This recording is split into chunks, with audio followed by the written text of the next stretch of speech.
Hey guys, what's up? It's Zane, your local NYC duck hunt man, and today I'm showing off a little bit of duck hunt tech known as can knockback storage. This isn't new or anything, but I just wanted to show how it can be useful in like a real match besides like a little bit of like niche setups. But first, I want to talk about what you just saw. So can knockback storage is hitting the can and then hitting the can and pinging it at the same time, and then it creates it stores the knockback of whatever move you hit it with. And then so in this case I hit it with up tilt and pinged it at the same time, and that's why it went up like that. So I'm just gonna go frame by frame so you can see this real quick.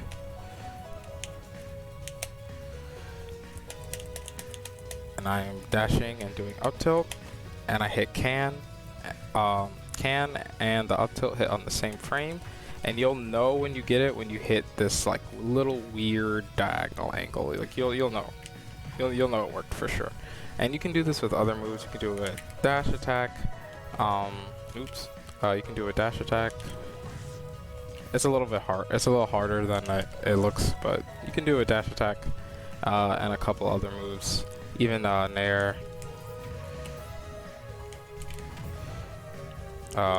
Yeah. And even your opponent can store the knockback in your moves in your can as well. So if Rob down tilts this or like F smashes this while I ping it, it won't actually come all the way towards me. It'll go at like a weird stifled angle, and yeah, see, like that, and it won't even hit him, but that means the knockback is stored, so it'll go all the way over there.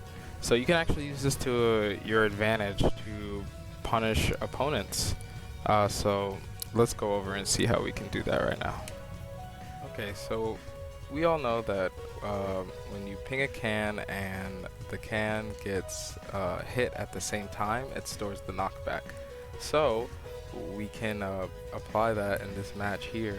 Now, I was playing Geist earlier, and I tried to apply some of the techniques because Bayo shoots a lot of bullets and she throws out a lot of aerials, and I want to be able to store the knockback of the can to try and punish her for hitting my can so often. So you're gonna see me do it right here.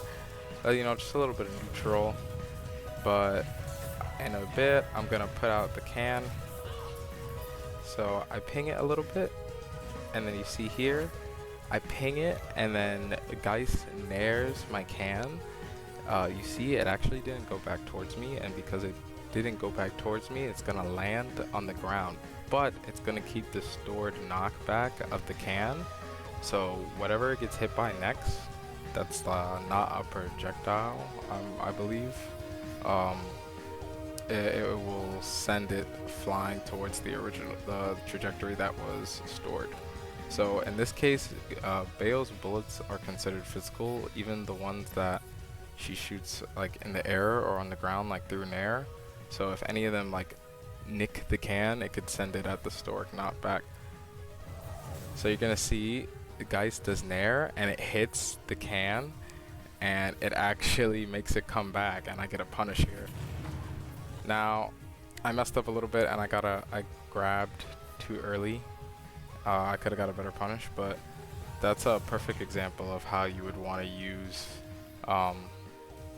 the stored knockback from your opponent hitting can to punish them. Okay, so here are some knockback stored setups you can do. Not all these are practical, but you can really take some of these ideas and just play with them, because there's a lot you can do with this really.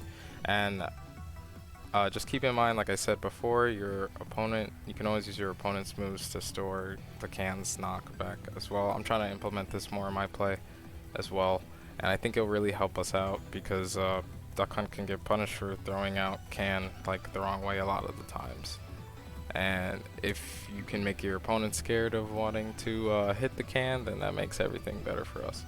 So the way to actually store knockback is to, let me turn this on one frame real quick. Yeah, my bad.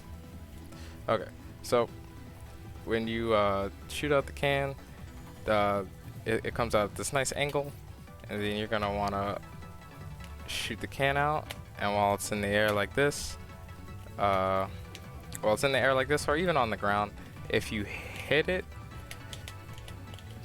and ping it at the same time, it like goes at like a weird little angle, but it actually like stores the knockback like that of where it's going. So you see I stored the knockback with F tilt even like when it was on the ground, and then I hit it with jab and then it went flying. So you can do this with up tilt as well.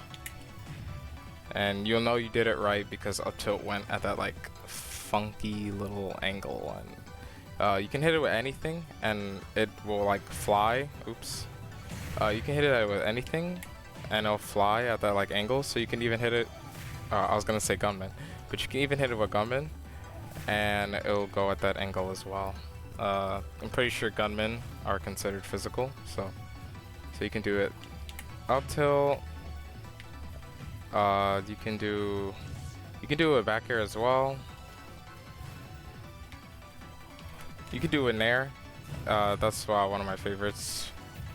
It's a little harder from like start, but you can do it, and it sends out like a pretty nice angle. The quickest one is like can and then immediate F tilt. This will make it so anyone who has like a projectile that's like physical, if they like hit it or they're, you know, they're just throwing things out versus you, you can always, they'll hit it and it'll come like straight towards them. You know, so you want to be able to use this to your advantage. So you can set this up almost any way as long as you hit the can and ping it at the same time. You can get any stored knockback angle. I think I messed that one up. But yeah, there you go. And then it'll come back to me because that was a back air, and back air will always come back to you. If that's the one, back air will always come back to you if that's the one you hit it with, because it's the opposite way you're facing. But yeah, feel free to try these out, you know, play with it. I know it's already been discovered, but I know a lot too many people know about it, so just wanted to show some ways you can use it. Have fun, guys.